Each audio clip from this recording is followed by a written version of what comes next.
Welcome to another episode of the Journey to Your Best Self podcast. I'm Brian O'Neill, and today we're diving into some immediate stress relief techniques, 5 stress relief techniques in 5 minutes that you can easily use wherever you are to help you reduce stress quickly. I'm thrilled, as always, to have Tara O'Neill, co-founder of Your One Self, Ancient Wisdom, Modern Wellness, joining us today to guide us through these techniques and clarify how to utilize them, how to apply them, when and where they're necessary. Welcome, Tara. Hello. Thank you. I'm super excited to share some super simple, super easy, but really research backed. And the ancients were doing it, probably worked. So I'm excited to dive right in and give some tools to our listeners. Excellent. And I know we can talk broadly about our listeners because stress is something that we all deal with, right? And in some ways it can be positive and helpful, and that's something that maybe in the future we can look at some kind of positive stressors and how stress can actually kind of force you or nudge you in the direction to get more out of yourself. But today we're kind of talking about stress that is almost crippling in a way, or it really adversely affects what you're trying to do in the moment or in the day or at work or at home. So there's some different methods that we have to go over that can kind of get you through those moments to the next stage, to a more long-lasting solution. So let's get started. The 5 that we're going to talk about are grounding, headache alleviation, earthing, nature's nourishing, and a couple of really important breathing techniques. So again, let's get started. Grounding.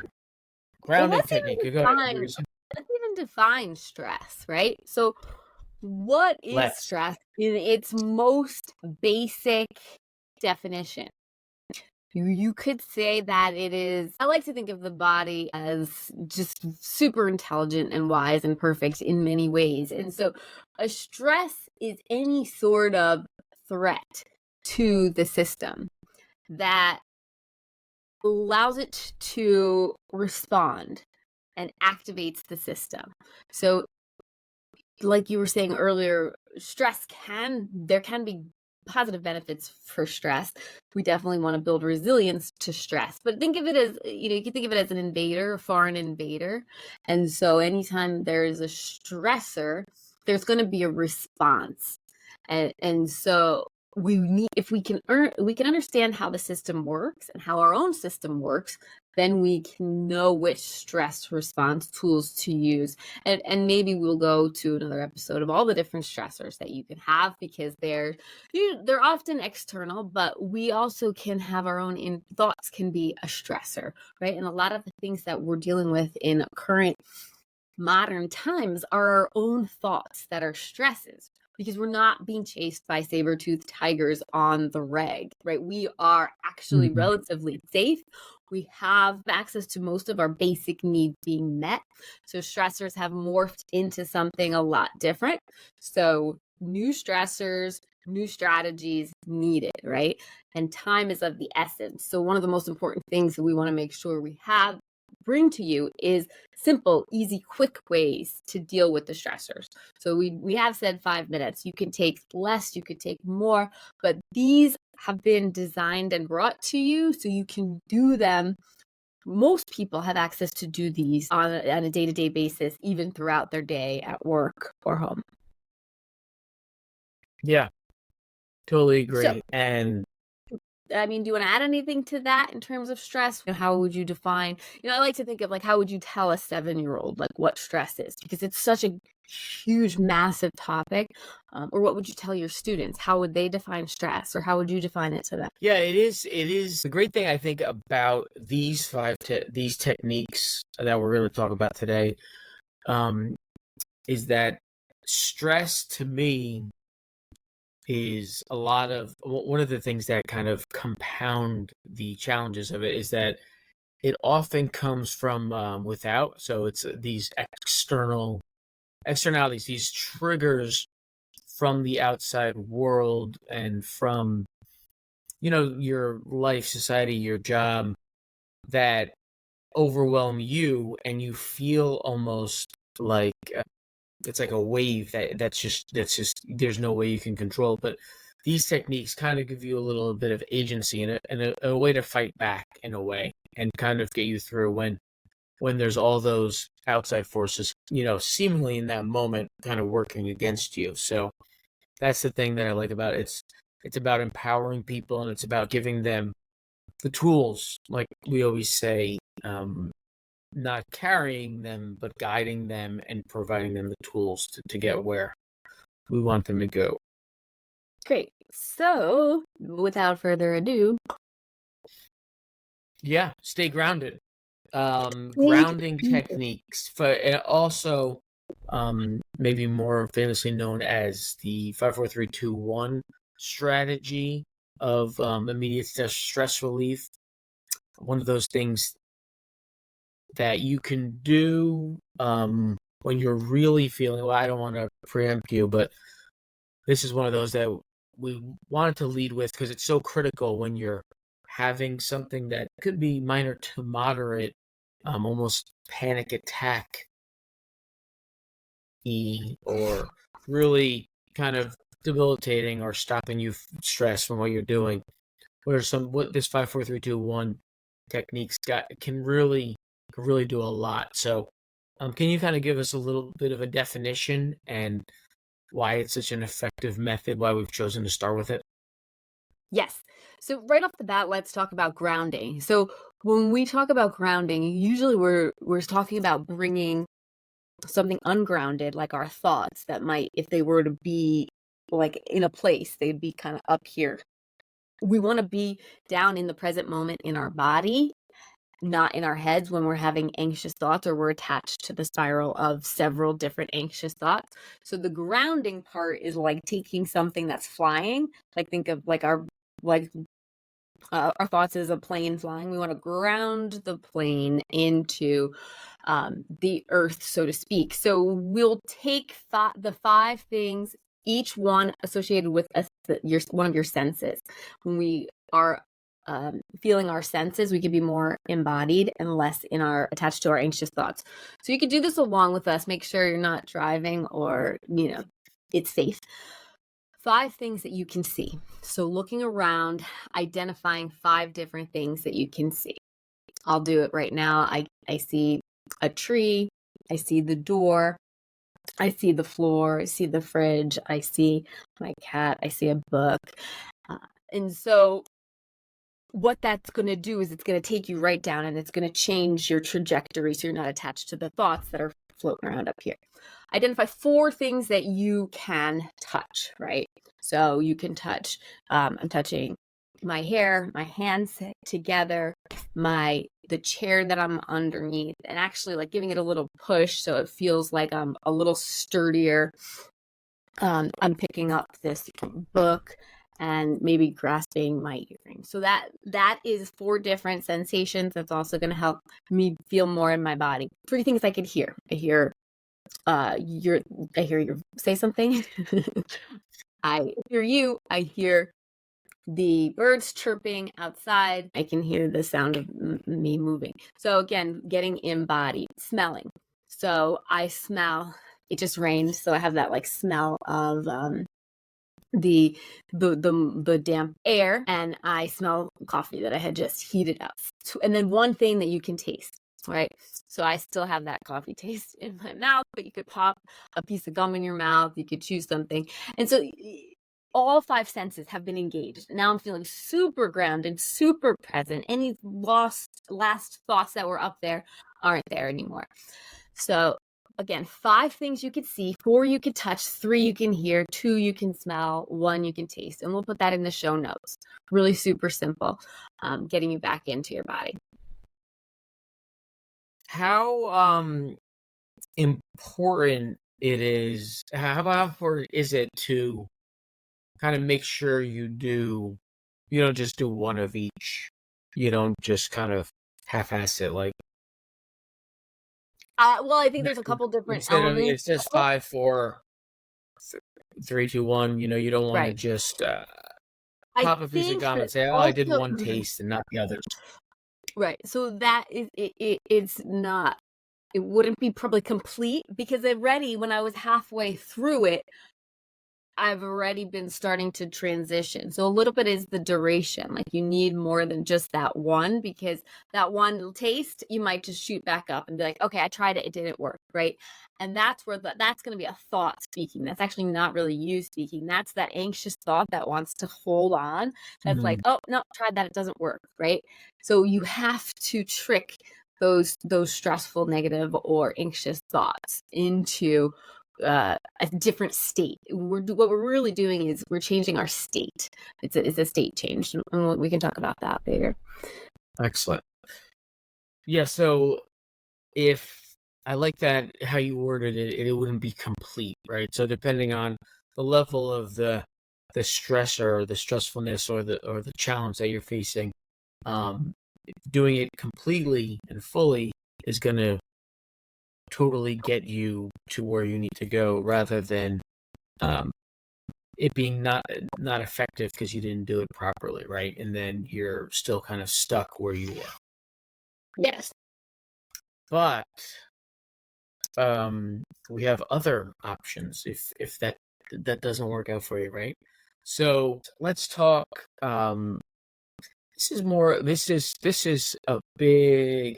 So being lost in your thoughts and being overwhelmed, like you were saying, and being in your head where there's the universal amount of thoughts and tasks you need to do and responsibilities, definitely is a sign of stress. But there's also other symptoms that are very, very, very common, and headaches are one of those, right? So we all work with people, talk with people, interact with people that have headaches, all constantly, whether it's migraines, tension headaches, cluster headaches, headaches related to cold, flu, whatever. What are some things, but as far as stress headaches, and stress is a cause of a lot of those that I just listed. Can you talk a little bit about some headache alleviation techniques that we could use? Absolutely. So back to the whole energy of thoughts, right? So, usually the anxious ones are up here, but our regular ones, if you think of like, we're kind of top heavy, right? We're often in our heads as opposed to our bodies. So, of course, that excess energy could be overwhelming for the system. So, we want to diffuse some of that. And in a lot of practices, Asian practices like acupuncture, acupressure, based on traditional Chinese medicine, there's these meridians that happen throughout our body, and we can tap into them without having to do a whole, acupuncture session. And one of them is right between your eyebrows. And so you can actually just hold the pressure point between your eyebrows for 30 to 45 seconds to alleviate tension. Right. So this is going to help move the flow of energy and tap into that particular meridian to help soothe potential congestion or tension or stress that is causing the headache. Excellent.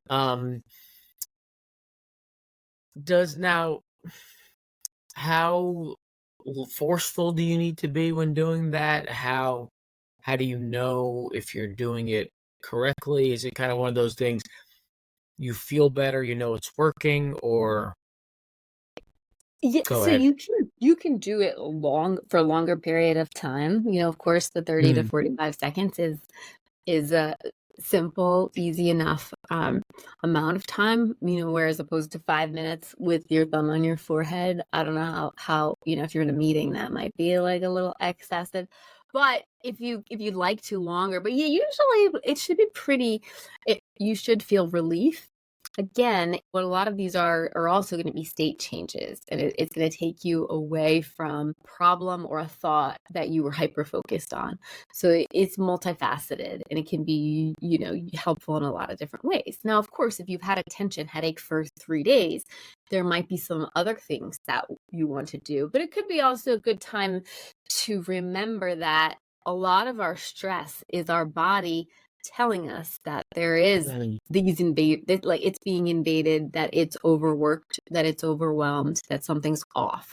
So we want to use these cues like anxiety and headaches and pain, especially, as our body telling us something. It's sending a message like things are not great right now. We need some help. So these are great fixes, but we mm. want to look at the bigger picture too, right? If you're getting these headaches every single day, or it's ruining your quality of life, there's other things that we'll get into and share with you on how to help alleviate those Yeah, I feel aspects. if it was only, we all wish it could be as easy as 5-minute fixes Of course. to totally Yeah. long term, and then definitely, alleviate any of these symptoms or stress effects.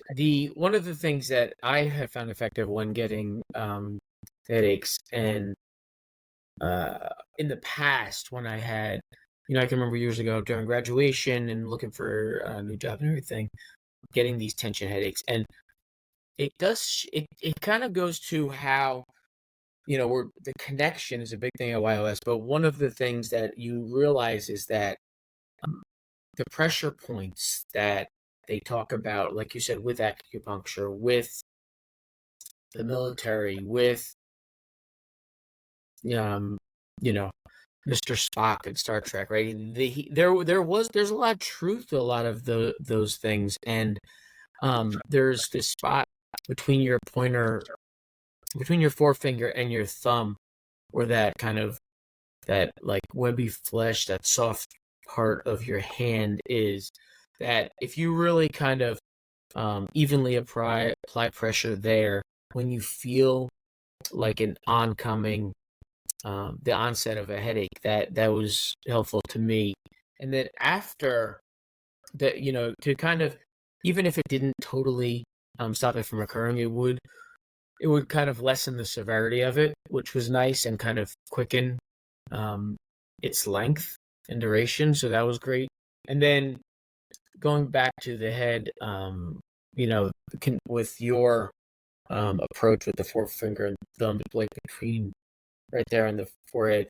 Um, After the headaches, you can definitely get the base of the neck and skull, because a lot of our anxiety and stress kind of meets there and settles there. I know that that's the very common, right? Like Mm-hmm. massages often occur Right. on the neck because that's where we carry a lot of that anxiety. For sure. Absolutely. Yeah. So massage is going to be a huge one. And even, yeah, even yourself, you go ahead right now, if viewers are listening and able to go to the place where your skull meets the back of your neck, and just Hmm. massage it for a minute or two and just feel Hmm. all the connections. And that's what, there's no belief system that you need to have in terms of like, oh, wow, that's not science, or that's not this or that or the other thing. But if it feels good for you and it's relieved, like it relieves your stress, like call it whatever you want. It doesn't have, like I said, we're not challenging anyone's belief system. I personally have had good luck with acupuncture, acupressure. But again, we encourage people to listen to their bodies and listen to, like, take back their power, right? So it's not like if your doctor says one thing, but it doesn't feel right for you and your body, maybe start listening more and more to yourself so you could advocate for yourself more than just referring to older school traditional Western medicine. And that kind of thing can really just provide immediate results. I mean, if that massaging of the base of the skull where it meets, the top of the neck gets redundant, or it's not as effective as it had been. There's a lot of just neck techniques where you hold stretches for 5 seconds, do that 3 to 5 times, going side to side, going up and down, kind of rolling, shoulder shrugs. There's all kinds of things that you can do. Body, that's the body and mind connection, right? Where when you get stressed out mentally, emotionally, it has an effect that your body, like you said, is trying to send you those signals that it needs to be nurtured. Other ways. I just thought of another Yes. one, actually. So speaking of you're massaging the wrist, so I would encourage someone to, let's say, okay, if you look over your left shoulder and just notice how far you can stretch your neck. And so you're taking your if you were looking straight, now you're going to the left. Just notice. Now come back to center and massage your left wrist. So from the base of your hand to below where you would wear a watch. Okay. All right.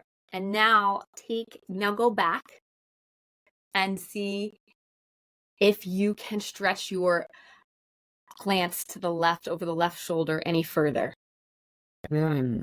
So usually we gain an inch or two of space. That's exactly what I was going to say. Yeah. Just from massaging our wrist, right? Like, so talk about the connection, right? Like of everything, our whole body, it's all interconnected, right? Like we often, are reduced in our reductionist model, but it's a good example. And it feels good, because you can have more space in your neck and your shoulders, right? Because when we stress and tense up, we tend to lift our shoulders up.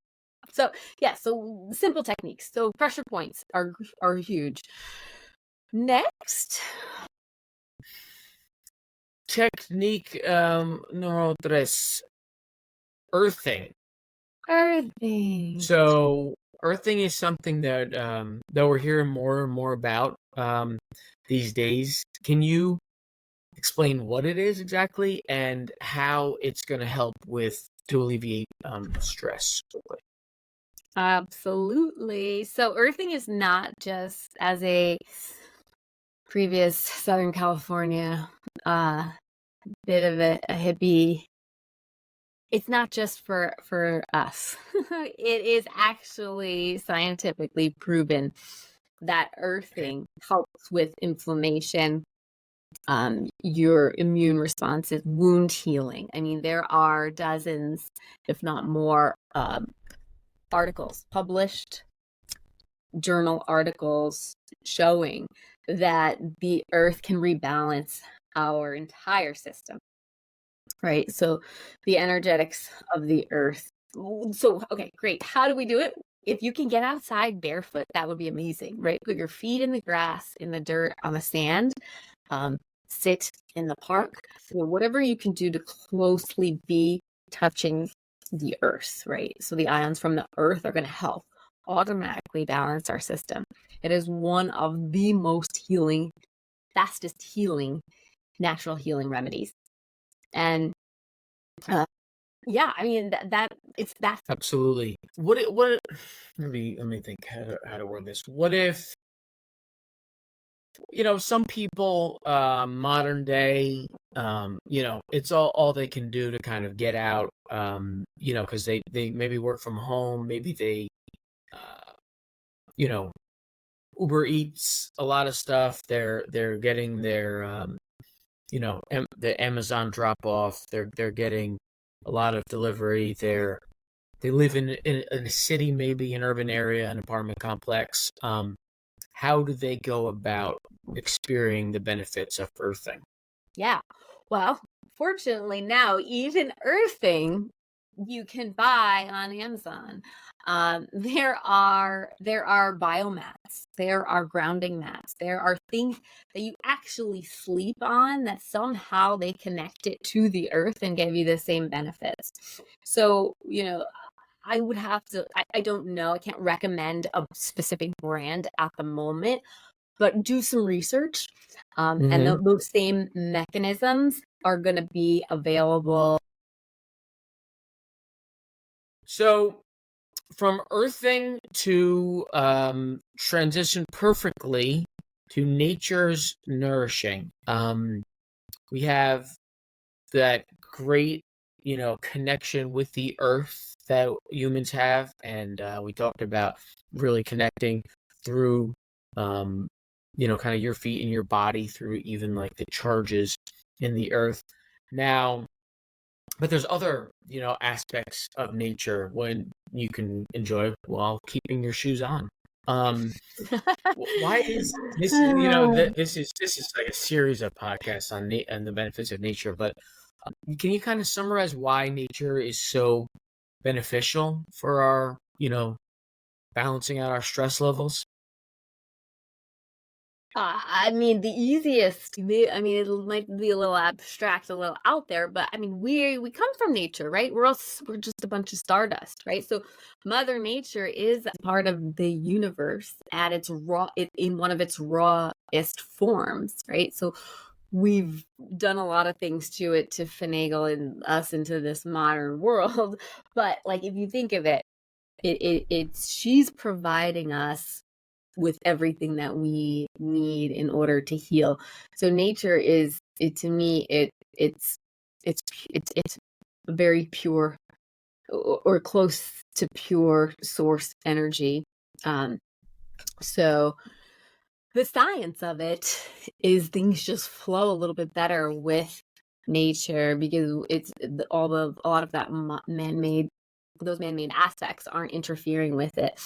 Mm. So it's pristine in that way. By being there, we can reset our own systems Hmm. because that's where we things are simpler. So Yeah, uh, and when you reconnect with nature, right? Because it's kind of timeless in a way, and it's you think about Mother Nature, which you had said a couple times, that that ancient wisdom, right? Just the moniker Mother Nature, right, says a lot to what the people that labeled it or gave it the name, right, knew.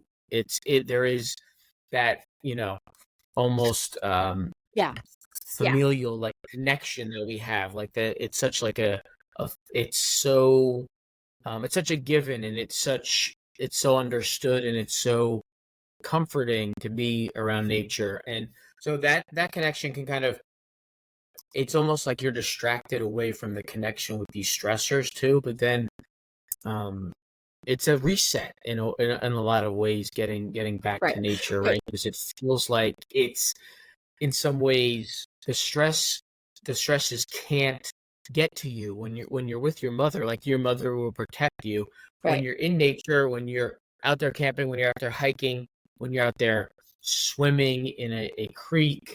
You almost feel like you're isolated away and protected from the Right. outside world that's troubling you. Yeah, and think back to the energy, right? We're back to the thoughts.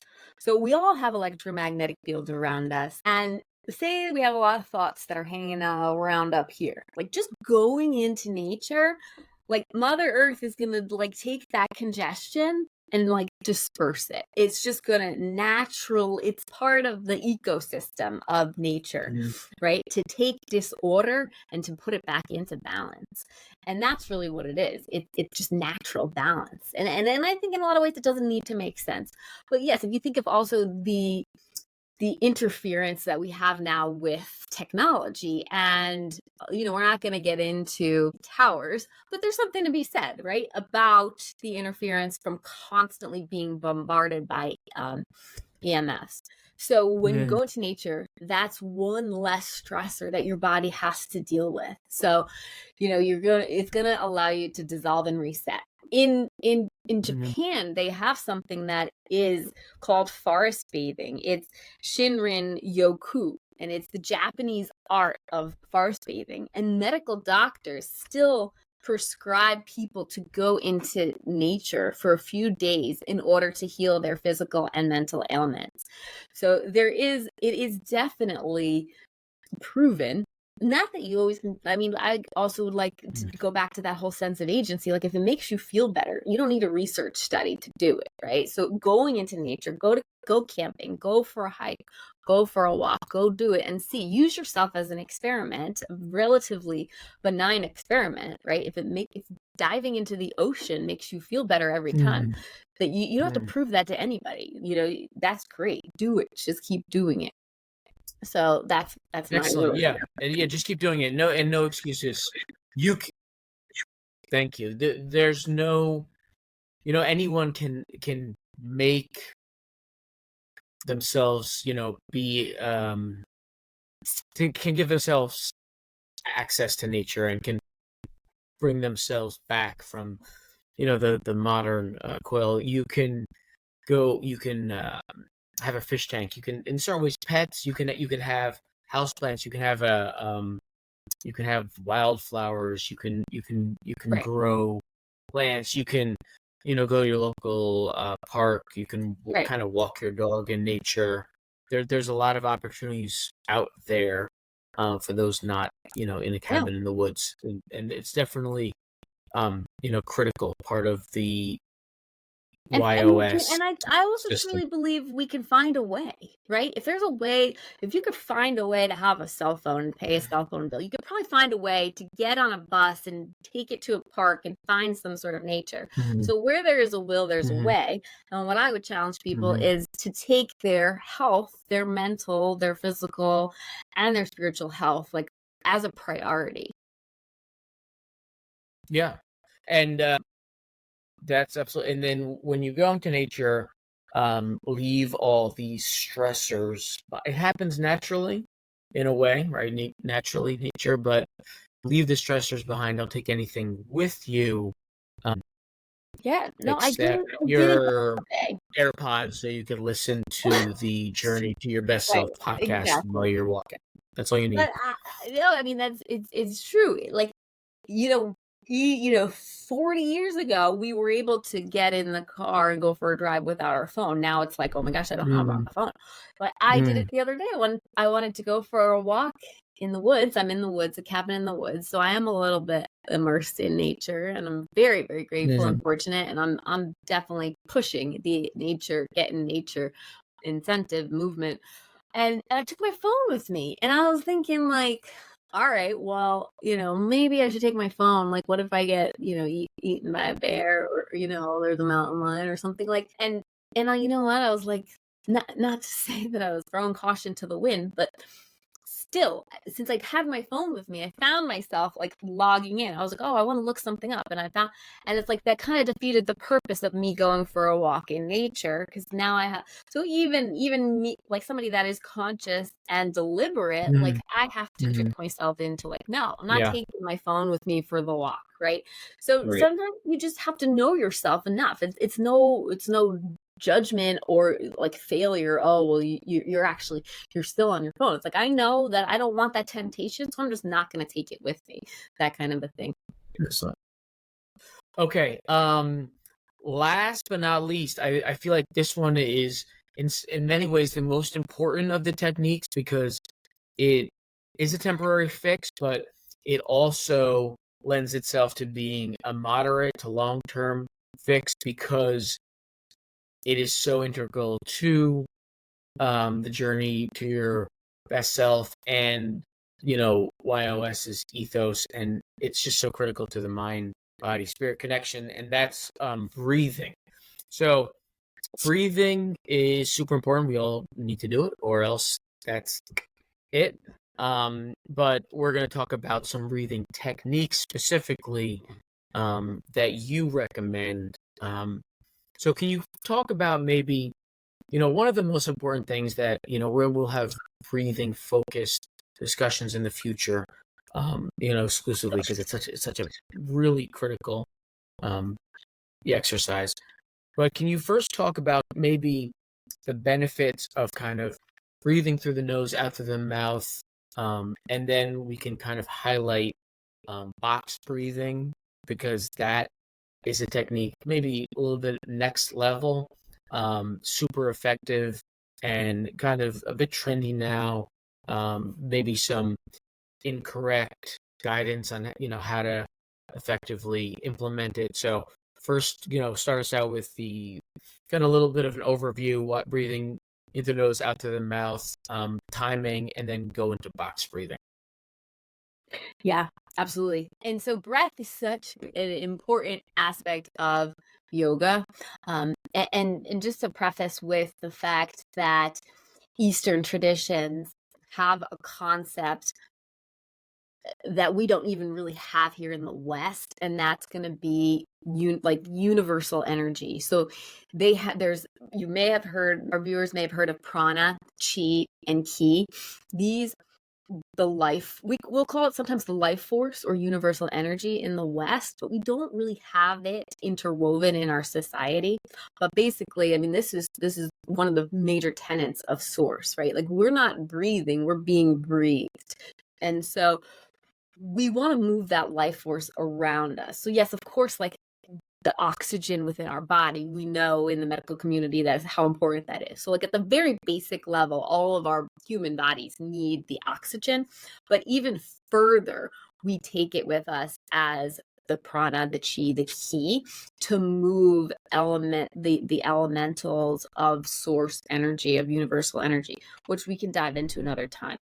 So, but for the very basics, as a yoga instructor, as a hypnotherapist, to get somebody to calm down, get them out of fight or flight, to get them into a parasympathetic nervous system response state, breath is the fastest way. So when I have them inhale, they'll inhale through their nose, and then they'll exhale through their mouth longer than the inhale.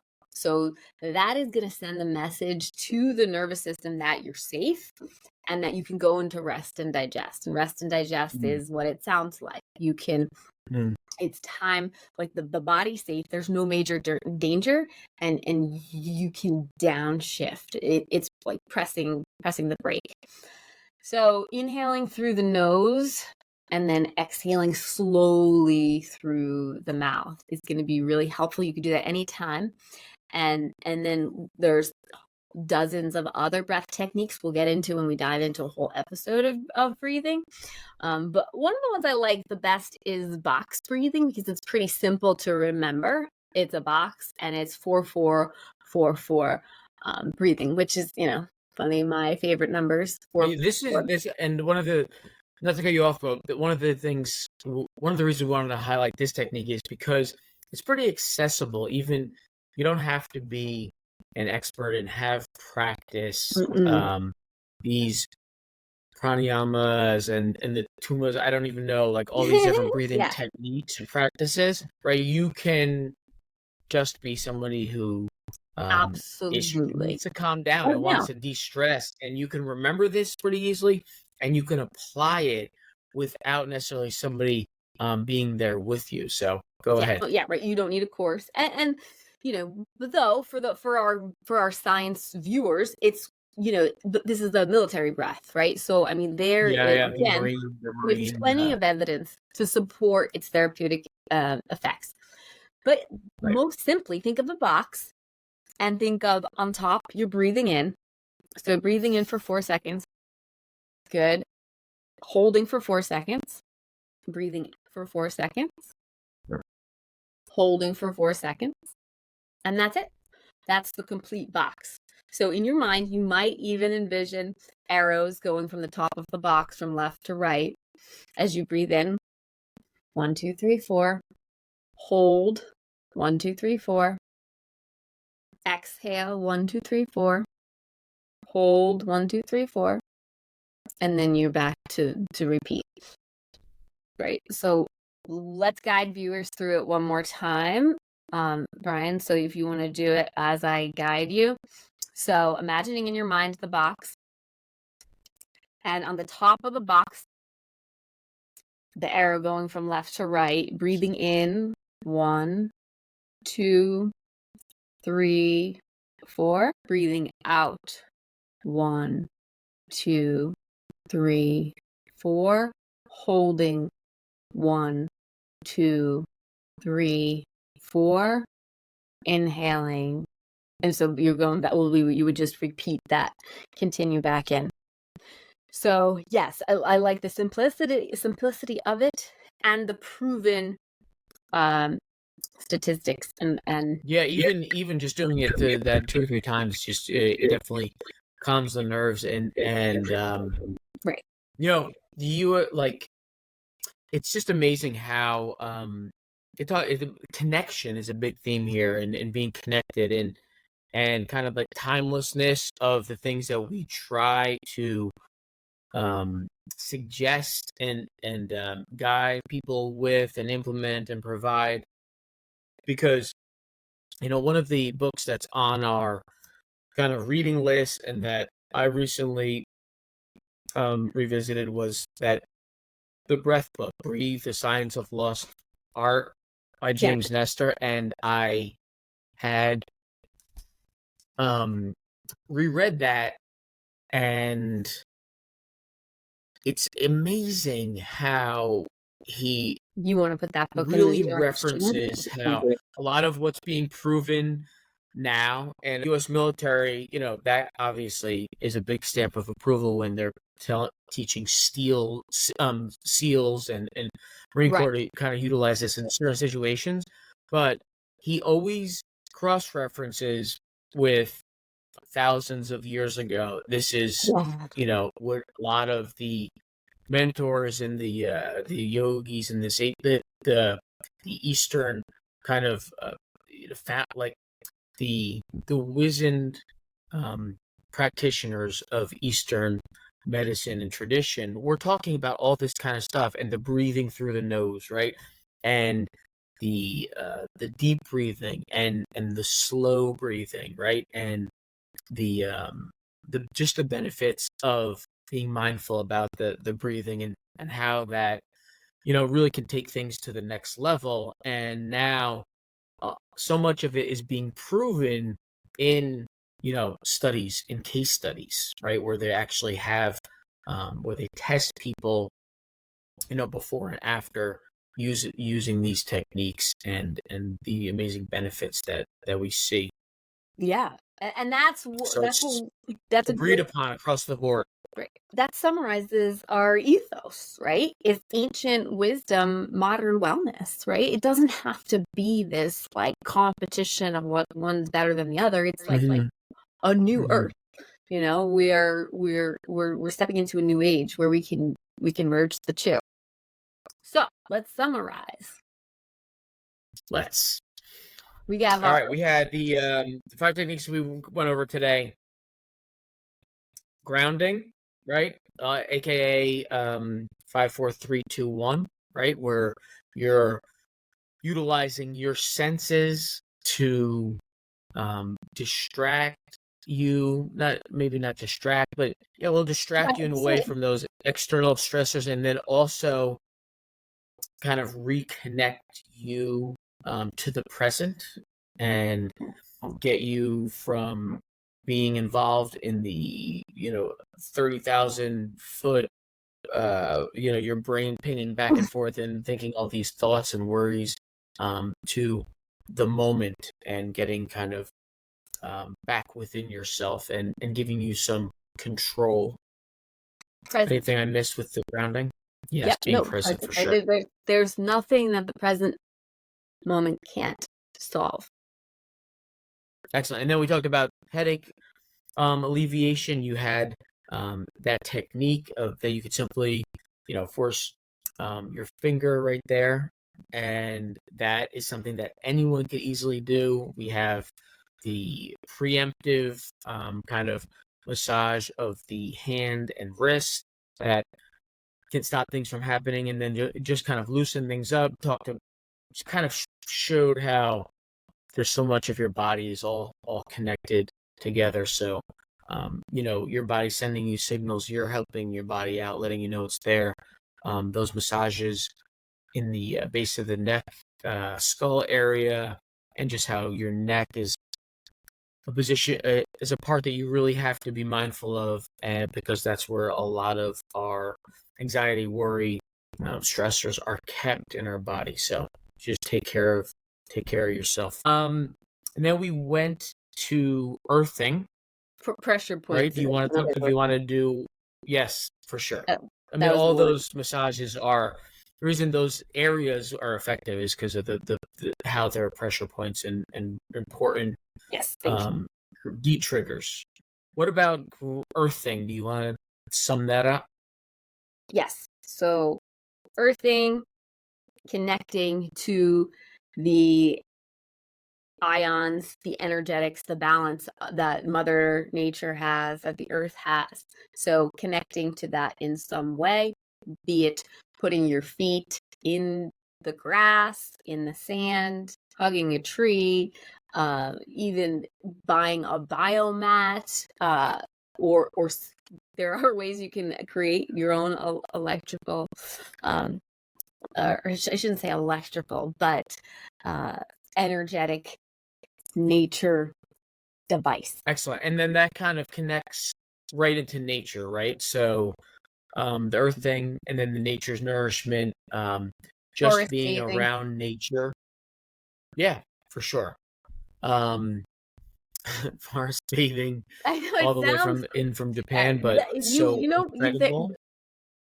I want people to be like, It does. Many thought they would bathe after being in the forest. The forest does the bathing in this technique.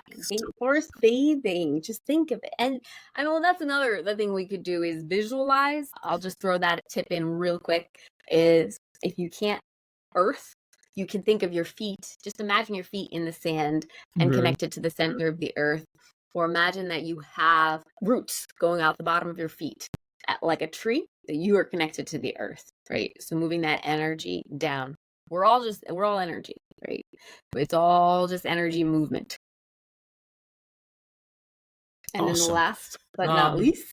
Yes. Last but definitely not least, right? The most important breathing techniques because it's effective in the moment. It's part of the 5-minute stress alleviation process that we're discussing, but it also ties into kind of the next level of you're finding, that journey to finding your best self, right? So all across the board, minor, moderate, major, depending on whatever level you're on, breathing is going to be critical. And specifically, we talked about box breathing. So do you want to kind of sum that up? Yes.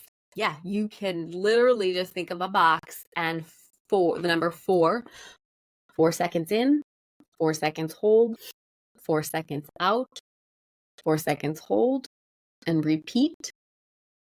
And this can bring you back to do all the things that we were just talking about, right? Get you out of your head, change your state of mind, bring you into the present moment, calm you down. All of these are important. And I think viewers are starting to see the importance of the connection of the mind, body, and spirit, because most of these can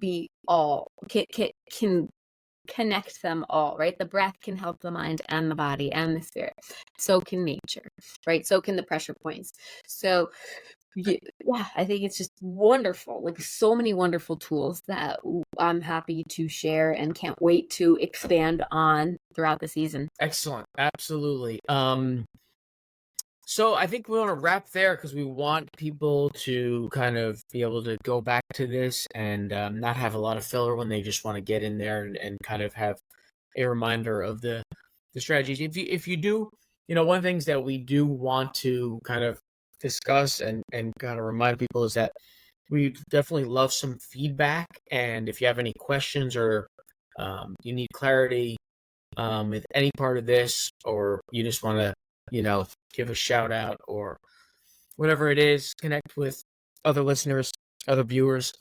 There's a myriad of ways to do that. You can comment on Spotify, you can comment on in the YouTube comment section. You can reach out to us via youroneself.com, and that will shoot us an email. That all can be found in the show notes. Definitely remember to subscribe so Journey to Your Best Self is in your feed. Share this episode with others. There's so much more coming down the pike. We have Getting a Better Night's Sleep coming up. We have more expansive episodes on breathing exercises. We have some basic self-care essentials. We have more discussions about the nervous system. There's just a ton of stuff. Mindfulness and meditation basics. Some little physical fitness basic stuff. So we have mind, body, and spirit covered in episodes to come. Is there anything else you wanted to highlight? I would say definitely let us know what you enjoyed, what you'd like to hear more about of those techniques. Did they work for you? Can you suggest any variations to it? We want to hear from you and how that helped. And then I would love to end with a quote from Mr. Albert Einstein. Look deep into nature, and then you will understand everything better. So sit with that for a moment. And next time you're in nature, just look at the perfection of it and just sit with that. Excellent. Great way to end it. All right. Thank you again for listening. Make sure to subscribe to Journey to Your Best Self and follow us at Your One Self, Ancient Wisdom, Modern Wellness. Thank you very much, Tara. Thanks, Brent. We will see Excellent. you next time. Wonderful.